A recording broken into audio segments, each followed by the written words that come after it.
Verið velkomin, við kunnum sliklega flest við þessa þungu tilfinningu, vonleysið. Hún getur rænt okkur öllum mætti og slökkt á lífsviljanum. Í dag ætlum við að skoða leiðina út úr þessu myrkri og aftur í átt að voninni og við notum til þess aldagamla andlega speki. Já, byrjum á að átta okkur á þyngdinni í þessu. Þetta er ekki bara smá depurð. Þetta er afl sem bókstaflega sogar allan livskraft úr tilverunni. Og það sem er svo áhugavert í þessum gömlu textum er að þar er vonleysi ekki bara séð sem sorg. Það er litið á það sem andlegan glæp gagnvart mannið sjálfum því það slekkur á innara ljósinu og gerir lífið að byrði. En svo er það andstæðan. Það er eldmóðurinn og hann er kynntur til sögunar sem sjálfur kjarni lífsins, sem lífseleksír og afl sem er öflugara en nokkuð annað. Hann opnar dyr sem virtist lokaðar. Allt í lagi. En til að geta tekist á við vonleysið, þá verðum við auðvitað fyrst að skilja hvaðan það kemur, hverjar eru rætur þess. Stundum er svarið kannski einfaldar en við höldum. Ræturnar geta verið líkamlegar. Slæmheilsa, of mikil áreynsla, lélegur svefn, allt þetta getur haft gríðarleg áhrif. Það góða er að oft er hægt að laga þetta með því að hugsa betur líkamann. En svo er það hin hliðin, svo sálfræðilega, sem liggur oft dýpra. Hún snýst væntingarnar okkar, þessi hugmynd að heimurinn eigi einhvern veginn að beygja sig fyrir okkar óskum. Sannur friður finnst hins vegar í því að sætta sig við að lífið er síbreytilegt. Og það er einmitt gömul kínversk speki sem grípur þetta svo vel. Hún minnir okkur á að læra af reynslu annara og raunveruleika lífsins. Það getur frelsað hugan frá óþarfa tunga. Og þetta er eitthvað sem margir kannast við. Maður festist. Annaðhvort í eftirsjávi við fortíðinni eða í endalausum áhyggjum af framtíð sem svo oft rætist aldrei. Þetta er einskis virði. Lausnin er að læra því sem var og einbeita sér að núinu. Þetta eru allt mikilvægir punktar. En hvað ef dýpsta orsök vonleysins og leið lausnin liggur alls ekki í ytri aðstæðum, heldur í grundvallar viðhorfi okkar? Akkurat, þessi spurning er algjör vendipunktur í þessari umfjöllun. Og svarið sem textin gefur okkur er bæði einfalt og djúpt.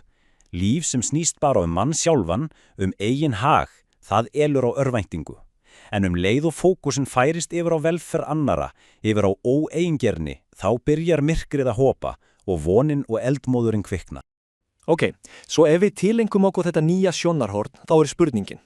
Hvernig er hægt að rækta þennan eldmóð með virkum hætti í okkar daglega lífi? Jæja. Einn stærsta hindrunin er eitthvað sem við þekkjum öll, einhæfnin. Þessi fasta rútína sem getur alveg kæft alla neista. Lykillinn er því einfallega fjölbreytni. En hvernig brjótum við þessa einhæfni upp? Jú, með því að vefa fjölbreytni og nýja leti inn í lífið. Það eru svo margar leiðir. Við getum leitað í listir, tónlist, góðar bækur, íþróttir, ferðalög eða bara með því að sinna samskiptum og taka þátt í félagsstörfum. Og það er önnur virkilega öflug hugmynd kynnt til sögunar hérna að líta á lífið eins og það sé leikrit. Og við erum persónurnar sem leika sitt hlutverk. Ef mistök eru gerð, þá er það allt í lagi. Maður lærir af því og heldur sýningunni áfram. Þetta minnir okkur á grundvallaratriði. Lífið hefur alltaf tvær hliðar. Það er eins og dagur og nótt, morgun og kvöld. Það er svo mikilvægt að muna að innbrýna ekki bara á myrkrið, heldur gefa því jákvæða líka gaum.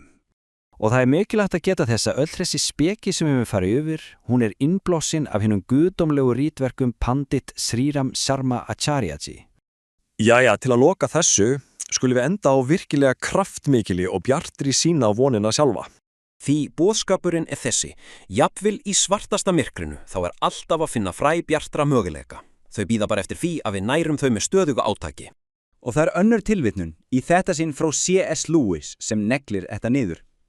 Ef við leitum bara að þægindum og huggun, þá getum við endað í vonleysi.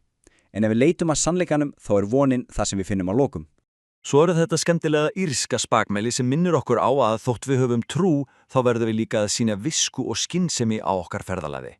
Spurningin sem við stundum því frammi fyrir er þessi. Hvar í okkar lífi er hægt að sá nýju fræi möguleikans akkurat í dag? Því kjarnin er þessi. Með því að efla eigin getu og halda í óbilandi trú, þá byggjum við hraðbraut sem getur borið okkur yfir öll vonbrigði.